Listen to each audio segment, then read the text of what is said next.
પ્રોજેક્શનનો પ્લાનનો છેલ્લો પ્રોબ્લેમ છે બરાબર. એક 30 mm બાજુવાળો નિયમિત પંચકોણ તેની એક બાજુ પર આડી સપાટી પર પડેલો છે. તો આ બાજુ ઊભી સપાટી સાથે 30નો ખૂણો બનાવે તો પંચકોણની સપાટી આડી સપાટી સાથે 45નો ખૂણો બનાવે તો આ પંચકોણના સપાટીના પ્રોજેક્શન તમારે લેવાના. સૌથી પહેલાં તમારે XY લાઈન ડ્રો કરી નાખવાનું. પહેલું સ્ટેપ લાઈન તમારે ડ્રો કરી લેવાની આ છે બરાબર. પછી તમારે શું કરવાનું કે આપણે જો રકમમાં 30 આપ્યું તો આપણે કેટલું લેશું એટલું હેઠ જ રાખશે કેમ કે ઉપર જશે 108ના ખૂણે એટલે ન લઈને 30 mm થઈ ગયું. આ 30 થઈ જાય એટલે તમે વ્યવસ્થિત 30 લખી અને ડાયમેન્શન પણ આપી દેવાનું સાથે બરાબર. ડાયમેન્શન અપાઈ ગયા પછી એરા પણ સાથે મારી અને હવે તમારે શું કરવાનું કે કોણમાં પગ આ અથવા તમે આ પણ રાખી અને કેટલું કેવી રીતના રાખવાનું તમારે જે અહીંયા પોઈન્ટ છે આપણો અહીંયા તમારે જે આકારને કમ્પેર સીધો રાખી અને 108 જ્યાં થઈને ત્યાં તમારે પોઈન્ટ કરી બે સાઈડ ઉપર અને હેઠે બે સાઈડ કરીને તમારે 30ની લાઈન એ એંગલમાં ખેંચવાની છે બરાબર. 108 તમારે રાખી અને પછી તમારે શું કરવાનું જેટલું તમને માપ મળ્યું આપણે 30નું છે બરાબર. હવે આપણે 30 માપ આપ્યું હોય તો આપણે અહીંયા વ્યવસ્થિત રાખીએ અને બરાબર જો 108ના ખૂણે લેવાનું એ વસ્તુનું ખાસ ધ્યાન રાખજો બરાબર. એટલે આપણે 30નું અત્યારે એટલું લેશું બરાબર અને આલી સાઈડથી પણ એટલું 30નું આપણે લેશું. આ થઈ જાય પછી તમારે નેક્સ્ટ કામ એ કરવાનું કે આટલું તમારે 30 mm માપી લેવાનું. આ જેટલું હતું અહીંયા રાખી જો પેલા પ્રોપર માપ હશે તો જ આલી સાઈડ ચાપ મળશે. ચાપ સાઈડ રાખી અને અહીંયા મારશે જ્યાં છેદે અહીંયા આપણે શું કરશું અને જોઈન્ટ કરી દઈશું એટલે આપણું કામ થઈ જશે બરાબર. આવી રીતના જગ્યા તમને જોવા મળશે. હવે તમારા પ્રોજેક્શન ઉપર લઈ જવાના બરાબર. આ ઉપર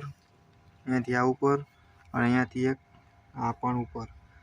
બરાબર. એ થઈ જાય પછી આનું પ્રોજેક્શન પણ આપણે ખેંચશું બરાબર. પ્રોજેક્શન તમારે બધા ખેંચાઈ જાય પછી તમે નામ નિર્દેશ આપી દેવાનો A અહીંયા B અહીંયા આપણું C આ D થાય બરાબર અને આ E થાય. ઉપર સેમ દેવાના જો A B છે 2 વાર બીજી વાર રિપીટ થાય એટલે ડેશ આપવાનું મેં તમને પહેલાં અગાઉ કીધું હતું અને E ડેશ બરાબર. અહીંયા આવશે આપણું D ડેશ બરાબર. પછી અનુકૂળ પોઈન્ટ કરી તમે અનુકૂળ પોઈન્ટ કરી અને તમારે 45ના ખૂણે એક પોઈન્ટ કરી દેવાનો કેટલો આ 40 અને આ 45 બરાબર. અને કેટલી લાઈન તમારે લઈ જવાની ઉપર કોઈને પ્રશ્ન ઊભો થતો હોય છે બરાબર કે આ ઉપર અહીંયાથી લઈ કેટલી જવાની તો તમારે માપી લેવાનું અહીંયાથી.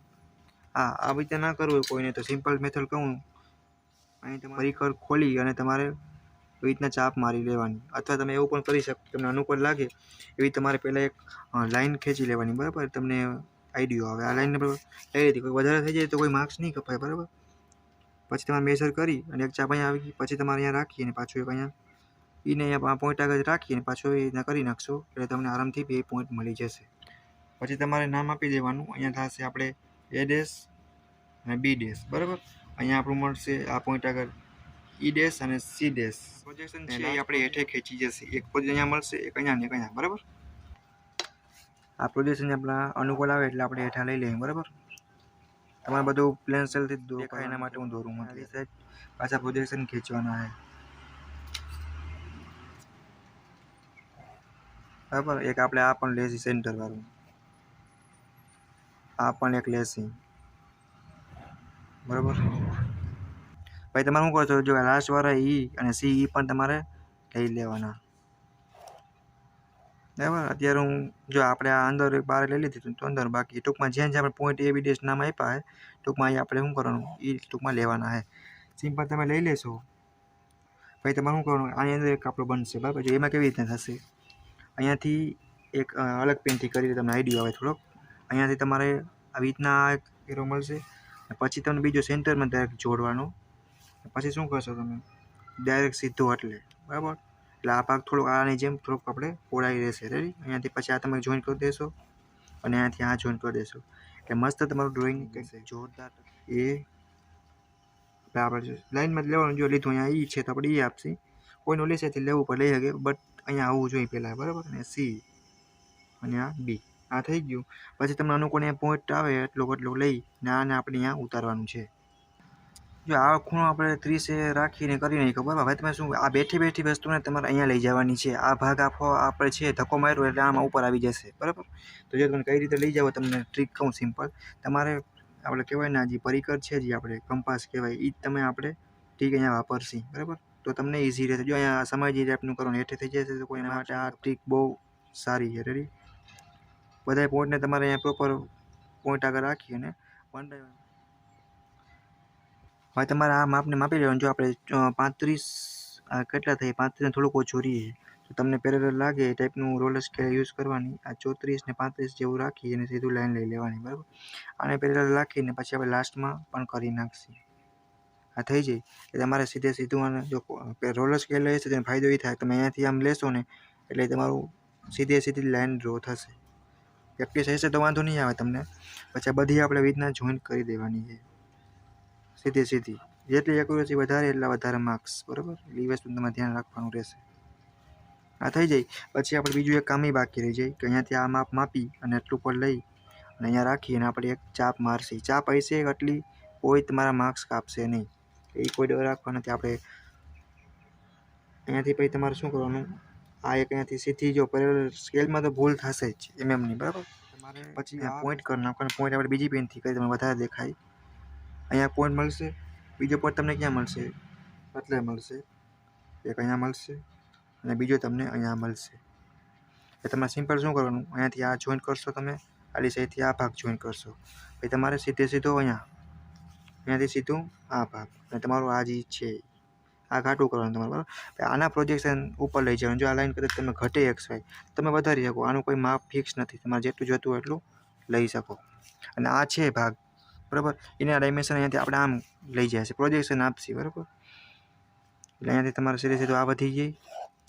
અને એક આ વર્ષે જેટલા પોઈન્ટ રહેશે એટલા આપણે વધારવાના થશે પછી આને આપણે નામ આપણે આપી દઈશું બરાબર નામ આપણે આપી દઈશું અહીંયા B C D અને આપણું E હવે આના જ પ્રોજેક્શન આપણે ઉપર લઈ જવાના સીધા બરાબર પ્રોજેક્શન લઈ જશે અને એમાં જે આપણે 1 2 3 4 5 એટલે પંચકોણ જેવું કહી શકાય પંચકોણ એ આપણું એ જે મળશે એ જ આપણે એક આ પ્રોજેક્શન થશે બરાબર એક આપણે અહીંયા આ મળશે અને બીજું અહીંયાથી સીધું એક આ થશે પછી આ બાકી હતું આપણું એક આ પણ મળી જશે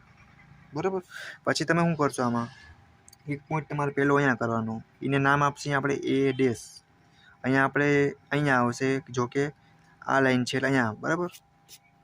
અહીંયા આપણે B ડેશ આ નામ આપશે અહીંયા આપણે પછી ક્યાં કરશે લાસ્ટમાં એટલે કે C ડેશ પછી આવશે D ડેશ બરાબર અહીંયા આપણું છેલ્લે જે પોઈન્ટ આવશે એ અહીંયા આવશે કેમ કે આપણે આ લાઈન લીધી છે બરાબર મારે અહીંયા પોઈન્ટ કરવો અહીંયા કરો પણ તમારે કઈ વસ્તુની ધ્યાન રાખવાની કે જો આ લાઈન છે આપણી E ડેશ તો આ લાઈનના પોઈન્ટ આપશે અહીંયા આ લાઈન છે અહીંયા કાંઈ નથી એટલે આપણે અહીંયા આપશે પછી તમારે મસ્ત મજાનું પેન્ટાગોન જે કહી શકાય આપણું આન્સર આ તમારે ઘાટું કરવાનું સીધે તમારું આ ક્યાં જશે અહીંયા બરાબર ઘાટું કરવાનું જો મારે બોલપેન છે એટલે કે આમથી આમ થઈ જાય પણ તમને પ્રોપર મેથડ સમજાવવી જોઈએ એ ઇમ્પોર્ટન્ટ છે આ થઈ ગયું પછી આપણે એક આ લાઈન મળશે અહીંયાથી બરાબર